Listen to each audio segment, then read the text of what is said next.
Salam olsun sizlərə, millətimin nurlu gələcəyi və xeyirxah insanlar. Məni tanıdınız yəqin ki. Mən Hacı Zeynalabdin Tağıyev.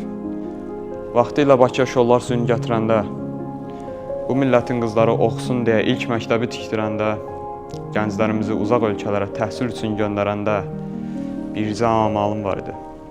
Bu millət kimsəsiz qalmasın, övladlarımız təhsilli olsunlar.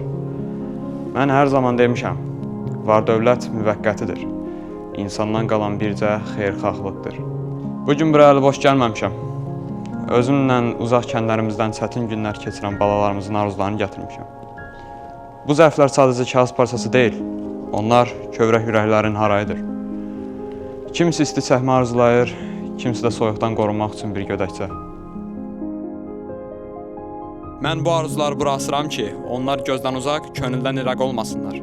Qarşıdan dünya Azərbaycanlıların həmrəylik günü gəlir.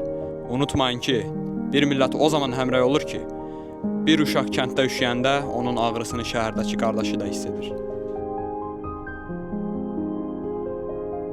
Mən zamanında öz borcumu verməyə çalışdım.